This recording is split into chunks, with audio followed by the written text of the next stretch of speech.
আক্রান্ত পশ্চিমবঙ্গ, আক্রান্ত পশ্চিমবঙ্গের আদিবাসী সমাজ এবং নারী অধিকার, নারী সম্মান। এই সমস্যা শুধুমাত্র ভারতীয় জনতা পার্টির যারা কার্যকর্তা রয়েছেন তাদের নয়।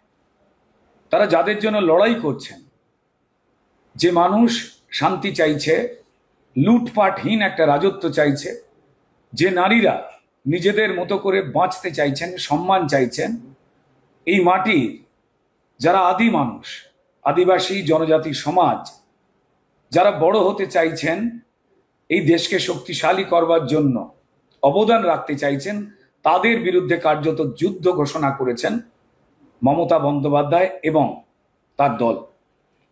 তার বিরুদ্ধে প্রতিবাদ আমরা জানি, শুধুমাত্র দুর্গাপুর নয়, ক্রমাগত একটা ধারাবাহিকভাবে পশ্চিমবঙ্গের নারীদের ওপরে একটা পরিকল্পিত অত্যাচার চলছে।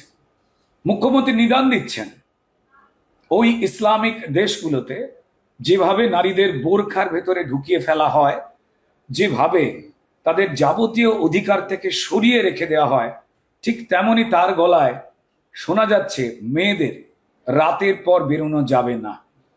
কার্যত তার এই উক্তি নারী সমাজের অগ্রগতির বিরুদ্ধে একটা চরম হুঙ্কার, যা আর লুকিয়ে রাখবার নয়।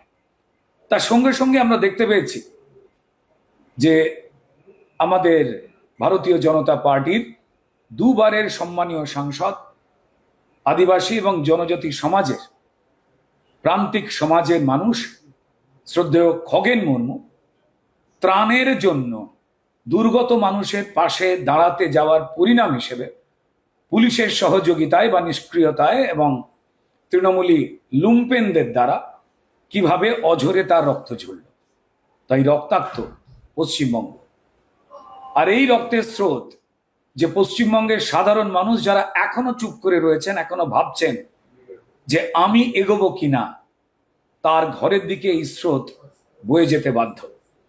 দুর্গাপুরে যে মেয়েটি সর্বনাশ হলো, সে কি শুধু দুর্গাপুরের মেয়ে, নাকি সে আপনার আমার বাড়ির মেয়েটাও? তাই কয়েকটা লাইন বলি। যে মেয়েটা দুর্গাপুরে, সেই মেয়েটাই তোমার ঘরে, তার চিন্তায় না জাগলে সেই মেয়েটাই আরজি করে। আবার লাইনগুলো শোনবার মতো করে বলি। যে মেয়েটা দুর্গাপুরে, সেই মেয়েটাই তোমার ঘরে, তার চিন্তায় না জাগলে সেই মেয়েটাই আরজি করে। যে মেয়েটা স্কুল কলেজে, যে মেয়েটা বাসন মাজে, গেরস্থালি অফিস পাড়ায়, তোমার মেয়েও ছুটছে কাজে। আর ওদিকে যে মেয়েটা সিংহাসনে রক্ত মাখে আপন মনে, তার খেলাতে জড়িয়ে গেলে ছুটবে তুমি রোজ শ্মশানে। যে মেয়েটা কার্নিভালে মৃত্যু জেনেও নাচের তালে, সেই মেয়েটা সব মেয়েদের জীবন নিয়ে যাচ্ছে খেলে। যে মেয়েটা দুর্গাপুরে, সেই মেয়েটাও তোমার ঘরে, আজ তার চিন্তায় না জাগলে সেই মেয়েটাও আরজি করে। আমরা দেখেছি দুর্গাপুরে একজন কলেজ ছাত্রীকে যেভাবে শেখ বাবুরা মিলে টিফিন করবার বা ডিনার করবার পরিকল্পনা করলেন, তারা কারা? সেই নামগুলো কি?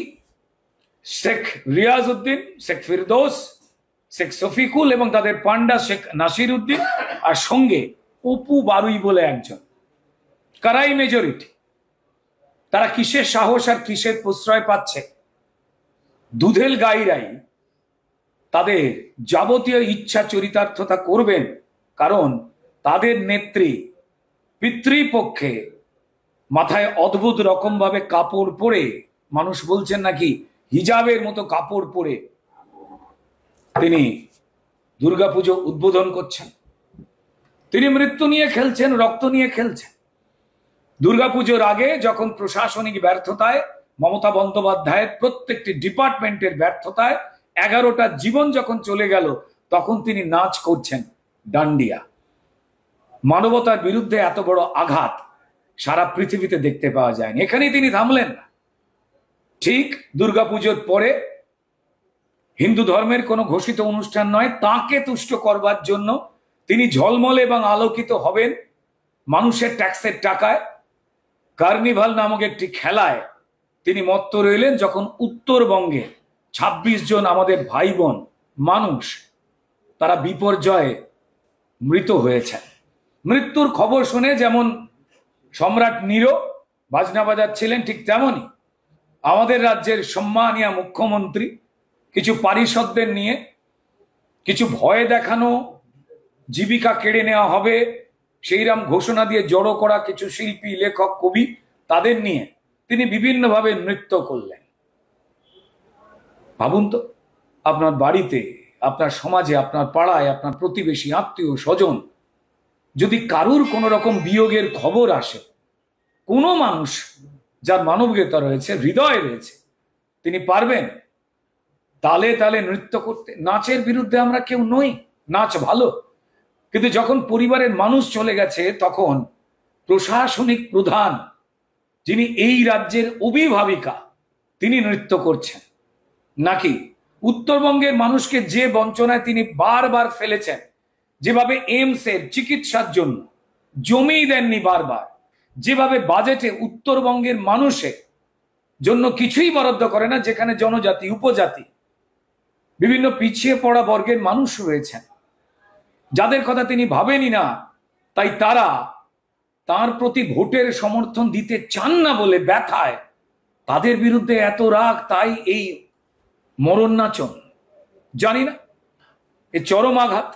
একদিকে মহিলাদের উপর ক্রমাগত আঘাত, মিথ্যাচার, মহিলাদের রাত্রিবেলা কার্যত তিনি না বেরোতে দিয়ে যে নিদান দিলেন বাড়ি থেকে, তাতে পরিষ্কার স্পষ্ট যে তার পুলিশ এবং প্রশাসনিক ব্যবস্থা অচল হয়ে গেছে।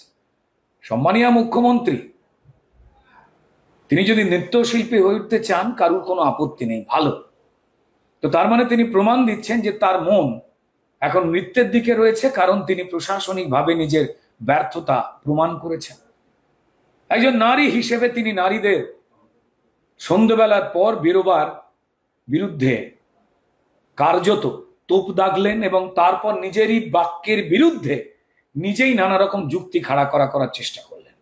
সম্মানীয় মুখ্যমন্ত্রী, কেউ তার কান এবং চোখ হারিয়ে ফেলেনি, তারা প্রত্যেকেই দেখছেন যারা পশ্চিমবঙ্গের মানুষ। তারা জানেন যে দুর্গাপুরের মেয়েটা ওই কসবার মেয়েটির মতো। তারা জানেন যে কসবার মেয়েটি যেমন ছিল, ঠিক তেমনি আরজি করের আমাদের বোন ছিল, তেমনি হাঁসখালি ওই গরিব বাড়ির মেয়েটা ছিল, যাকে নিয়ে আপনি তির্যক মন্তব্য করেছিলেন সরকারি মঞ্চে দাঁড়িয়ে, এটা জেনে যে আপনার দলের নেতা, আপনার দলের কর্মীরা যেমন দুর্গাপুরের ঘটনাটা ঘটিয়েছে, কসবার ঘটনা ঘটিয়েছে, ঠিক তেমনি হাঁসখালিতে ওই গরিব মেয়েটাকে সর্বনাশ করে দিয়েছিল। শুধুমাত্র নারী না নয়, বড় করে আমরা দেখতে পেয়েছি যে আদিবাসী জনজাতির সমাজ তাদের আপনি রক্তাক্ত করেছেন। এই মাটি, জমি, জল, জঙ্গল আমাদের সবার উপরে যাদের অধিকার, তারাই জনজাতির মানুষ, তারাই আদিবাসী মানুষ, তারাই আদি বাসিন্দা। আপনি তাদের জমি, তাদের জঙ্গল সেটাকে লুট করে বাংলাদেশি এবং রোহিঙ্গা মুসলমানদের ভুয়ো কার্ড বানিয়ে ঢুকিয়ে দিচ্ছেন, ভোটার বানিয়ে জেতবার চেষ্টা করছেন, আর কোন ঠাসা করে দিচ্ছেন আমারই দেশের, আমারই মাটি যারা আদিবাসী আর জনজাতির মানুষ রয়েছেন।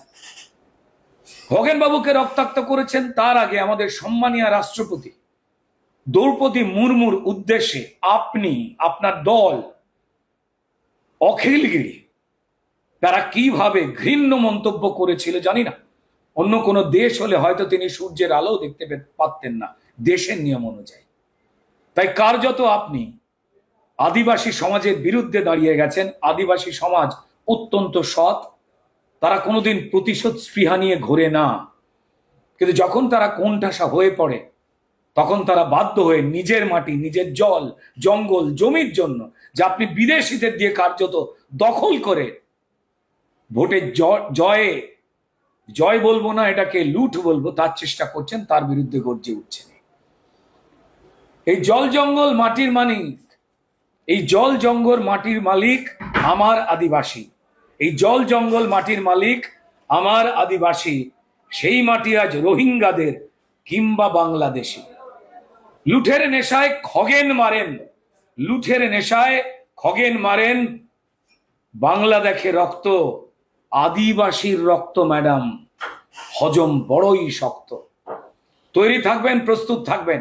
পশ্চিমবঙ্গের মানুষের বিরুদ্ধে, মহিলাদের বিরুদ্ধে, আদিবাসী সমাজের বিরুদ্ধে বারবার আকারে ইঙ্গিতে, ডিরেক্টলি ইনডিরেক্টলি যেভাবে কার্যত আপনি যুদ্ধ ঘোষণা করেছেন, তাদের পক্ষ নিয়ে ভারতীয় জনতা পার্টি রাস্তায় নামছে। আগামীকাল সকাল 11টার সময় প্রতিবাদ মিছিল হবে, বিক্ষোভ মিছিল হবে। পশ্চিমবঙ্গের মানুষের যে অধিকার যা লুট করছেন আপনারা, তার বিরুদ্ধে ভারতীয় জনতা পার্টির যারা কার্যকর্তা, যারা প্রত্যেক মুহূর্তে রক্ত ঝরছে জেনে ওই মাটি কামড়ে পড়ে রয়েছে, তারা সবাই মিছিলে নামবে। সকাল 11টায় কলেজ স্কোয়ার থেকে ধর্মতলায় এই মিছিল শেষ হবে।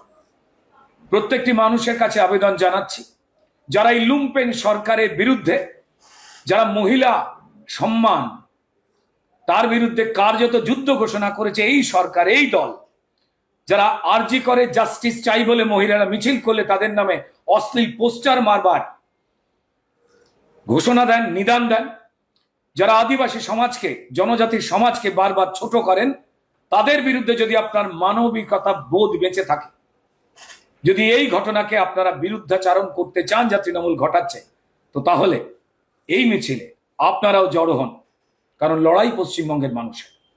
নমস্কার।